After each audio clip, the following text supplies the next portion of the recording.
வணக்கம், எல்லாரும் எப்படி இருக்கிறீங்கள்? பார்த்தாலே தெரியும், நான் இன்றைக்கு முறுக்கு தான் செய்ய போகிறேன். அதுவும் கடலை மாவு வச்சு முறுக்கு செய்ய போகிறேன்.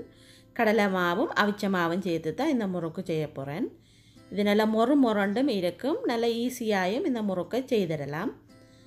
இப்போ இந்த முறுக்கு எப்படி செய்கிறதுன்னு பார்ப்போம். முறுக்கு குழைக்கிறதுக்கு நான் ஒரு பெரிய பாத்திரம் எடுத்திருக்கிறேன். அதில் நான் 3 சுண்டு அவிச்ச வெள்ளமாக எடுத்திருக்கிறேன். 3 சுண்டு 3 கப்பு 550 கிராம். இதுதான் என்னுடைய அளவு கப்பு. இதால் 3 கப்பு எடுத்திருக்கிறேன் வெள்ளமா, அவிச்ச வெள்ளமா. இந்த வெள்ளமாவை இப்போ இந்த பாத்திரத்துக்கு போடுவோம். இதில் 1.5 கப்பு கடலைமா எடுத்திருக்கிறேன். கடலை மாவை ஒருக்க நல்லா அரிச்சு எடுக்க வேணும். வெள்ளமா எடுத்த கப்பாலே 1.5 கப்புக்கு கடலைமா எடுத்திருக்கிறேன். 275 கிராம். இதில் வெள்ளை எள்ளு இருக்குது, 4 டேபிள் ஸ்பூன் வெள்ளை எள்ளு. இந்த வெள்ளை எள்ளையும் இதுக்குள்ளேயே போடுவோம். இந்த முறுக்கு மாவுக்கு தேவையான அளவு உப்பு போடுவோம்.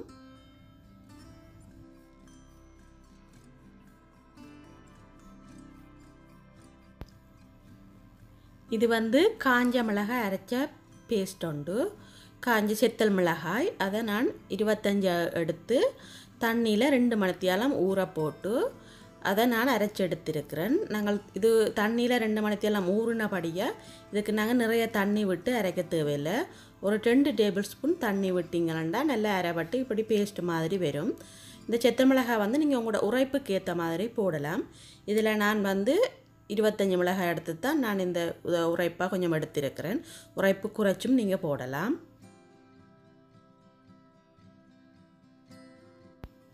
இப்போ இந்த முறுக்குமா கலவையை நல்லா ஒரு அகப்பை வச்சு கிளந்து விடுங்கோ.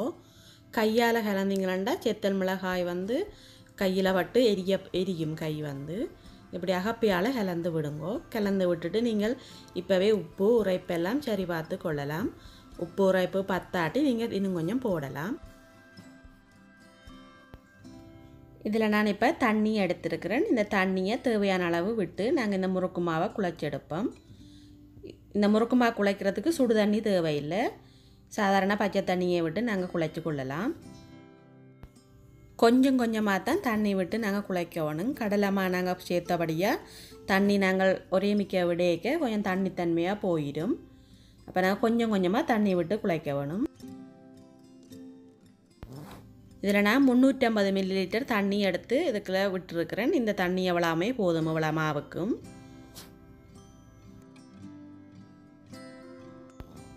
இப்போ இந்த முறுக்கு மாவை நான் நல்ல பதத்துக்கு குழைச்சி எடுத்துட்டேன். இந்த மாதிரி இருக்கும். நீங்கள் கையில் எடுத்து பார்த்தீங்கன்னா கையில் ஒட்டாமல் இருக்கும். இந்த பதம் எடுத்தாலே நல்ல முறுக்கு நல்ல டேஸ்டாகவே வரும். இந்த முறுக்கை நான் இடியப்ப தட்டில் வச்சு தான் புளிஞ்செடுக்க போகிறேன். இந்த இடியப்ப தட்டு எல்லாத்துக்கும் நான் எண்ணெய் பூசி இருக்கிறேன். எண்ணெய் பூசினா எங்களுக்கு ஒட்டாது. அதில் முறுக்குமா ஒவ்வொன்றுக்கு நான் தனித்தனியாக எண்ணெய் பூசி இருக்கிறேன். இதுதான் என்னுடைய முறுக்குரல். இது மர உரல். நான் ஊரில் இருந்தே விரைக்க கொண்டது இந்த மர உரல். நான் இப்போ 12 வருஷமாக இந்த மர உரலை பாவிக்கிறேன். இப்படி நீங்கள் சில்லு சைட்டில் போடுற மாதிரி பார்த்து வேண்டணும். சைட்டில் போட்டால் உங்களுக்கு ஈஸியாக இருக்கும். நான் இதுக்கும் கொஞ்சம் எண்ணெய் பூசி இருக்கிறேன். இப்படி இதை சைட்லேயே நீங்கள் போட்டு விடலாம். நீங்கள் நடுவில் போடுற சில்லு மாதிரி வேண்டிங்களா ஒவ்வொருக்காவும் அந்த உரலை கலட்டி போடும்போது உங்களுக்கு சில்லும் சேர்ந்து ஒட்டி கொண்டு வெளியில் வந்துடும். அது உங்களுக்கு திரும்ப திரும்ப போட்டுக்கொண்டு இருக்க வேணும்.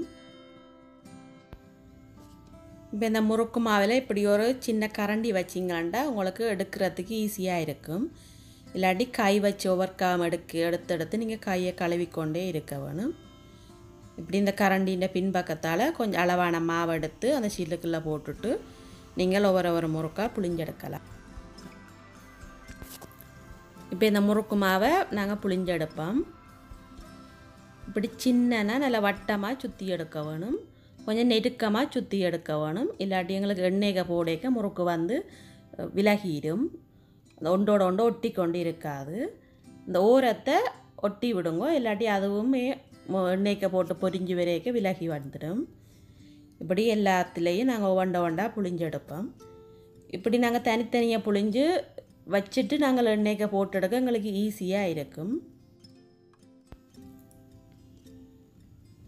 நல்லா பார்க்கவே நல்லா வடிவாக இருக்குது. இதே மாதிரி எல்லா முறுக்கையும் நாங்கள் புழிஞ்செடுப்போம்.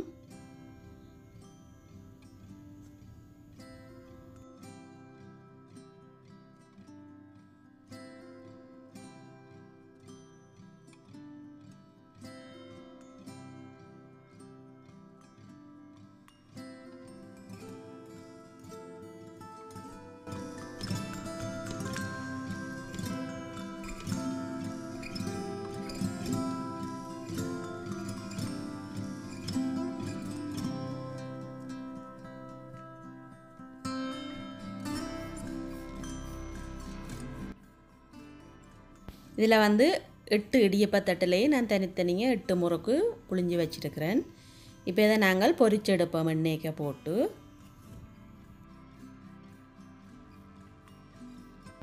இப்போ இதில் நான் பெரிய சட்டிக்குள்ள வெஜிடபிள் ஆயில் விட்டு நல்லா எண்ணெய் கொதிச்சிடுது. இப்படி நாங்கள் பெரிய சட்டி விடையக்க எங்களுக்கு ஈஸி முறுக்கு போட்டு எடுக்கிறதுக்கு. இப்போ இதில் ஒரு சின்ன துண்டு மாவு எடுத்து போட்டு பார்ப்போம். எண்ணெய் கொதிச்சிட்டோண்டு எண்ணெய் நல்லா கொதித்து வந்துட்டுது. இப்போ இந்த முறுக்கு வண்டையும் நாங்கள் இதுக்குள்ளே போடுவோம். நீங்கள் சும்மா தட்டி விட்டாலே இந்த முறுக்கு வந்து அதுக்குள்ளே விழுந்துடும். எண்ணெய்க்குள்ளே இந்த மாதிரி எல்லாம் விழுந்துடும்.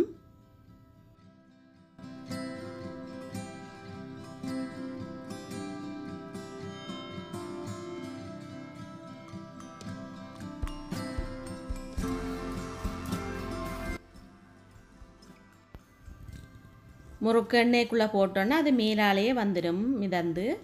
இப்போ இந்த பபுள் எல்லாம் நல்லா அடங்கினா பிறகு நாங்கள் இன்னொருக்கா மற்ற பக்கம் திருப்பி விட வேணும் முறுக்கை. இப்போ இந்த பபுள் வந்து நல்லா அடங்கி வந்துட்டுது. இப்போ மற்ற பக்கம் நாங்கள் திருப்பி விடுவோம் ஒரு முறுக்கா.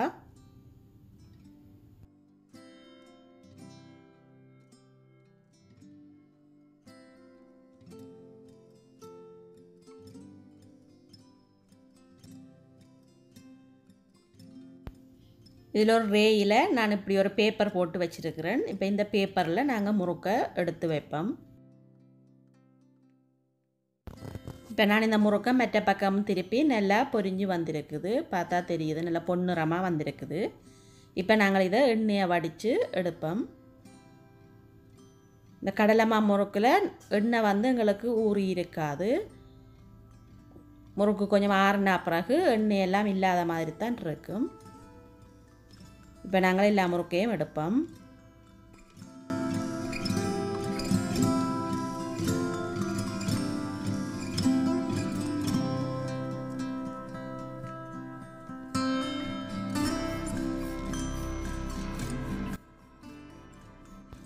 இப்போ இந்த முறுக்கு எல்லாத்தையும் நான் எடுத்துட்டேன்.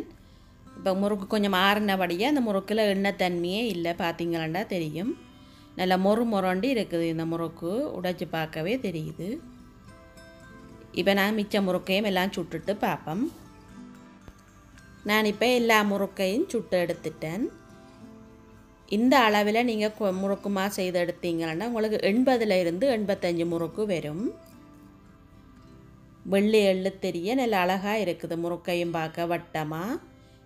இது முள்ளு இருக்கிறபடியாக முள்ளு முறுக்கன்னு சொல்லிவினோம், இல்லாட்டி கடலைமா முறுக்கன்னு சொல்கிறது. இந்த முறுக்கு வீடியோ உங்களுக்கும் பிடிச்சிருக்குமென்னு நினைக்கிறேன். பிடிச்சிருந்தால் என்னுடைய வீடியோவுக்கு லைக் பண்ணுங்க, ஷேர் பண்ணுங்க, கமெண்ட்ஸ் பண்ணுங்க. புதுசாக பார்க்குற நீங்களாக இருந்தால் மறக்காமல் என்னுடைய சேனலை சப்ஸ்கிரைப் பண்ணிவிடுங்க.